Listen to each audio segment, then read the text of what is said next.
The Flying Banana, or the Queen Mary. Every school day, the boys and girls of Gowden Grammar School would be taken to school by buses from the Bont to Gowden, a village some 5 miles away.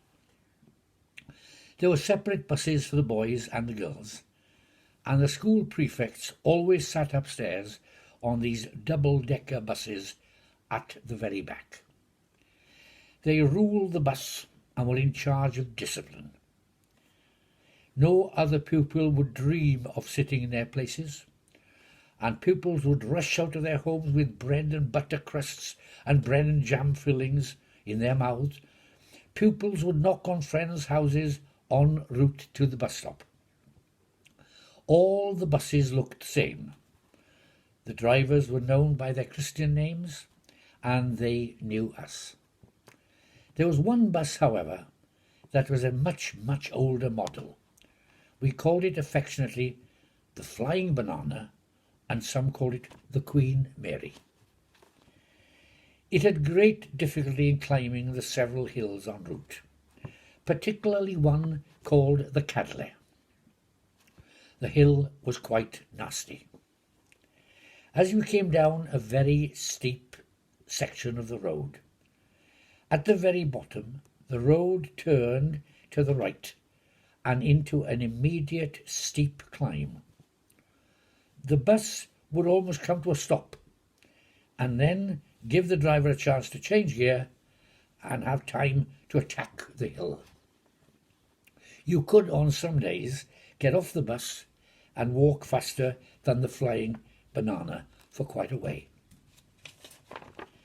One day, with typical boyish bravado, I bet Byron Vickery, my dear old friend, that I could run up the hill to the very top faster than the banana.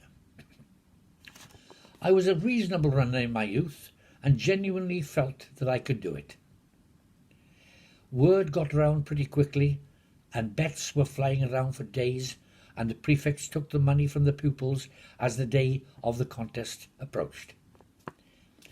The next time our group got the banana, I jumped on the bus, got changed into my PE kit, and put my clothes in a neat pile on the seat, and waited for us to hit the bottom of the Cadley.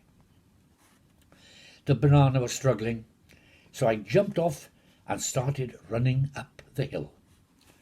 I was far ahead at the halfway stage, but the hill was getting steeper. Suddenly, I heard a very different sound. The driver, unbeknown to me, had been involved in the betting and had lulled me into a trap. He gave the old bus full throttle, and it was catching up on me all the time as I got weary of the struggle up that steep hill. Now comes the nasty twist in the tale. The bus passed me about 25 yards to go, and every single pupil was shouting their heads off, and even the driver was leaning forward in his seat, coaxing the very best out of the banana. I clenched my teeth, but my efforts were to no avail. I was beaten fair and square, and I would have to jump on the bus when it would stop for me at the top of the hill, as arranged. The cheers continued, but you would not believe it.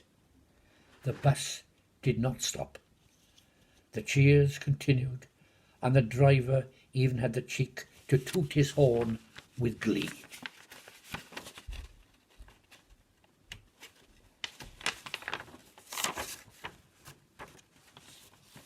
To complete the humiliation, within minutes the girls' bus went by, again filling my ears with shouts and screams and laughter, and even their driver gave a few toots on the horn as well. I felt dreadful, and had a few more miles to walk or run to get to school in Gowden. I was naturally fuming at all the dirty tricks that had been played on me. The shame went even further, for as I walked as a very slow soul up the school drive, the bell went for morning break, and it appeared that the whole school came out to humiliate me. The shame was permanent, and I spent many, many nights thinking of various ways that would enable me to get back on Byron. It never came about, and we are still great friends to this very day. He now lives much of the time in Florida, and every time he's back in the village we recall with great feelings those tales of school days so many years ago.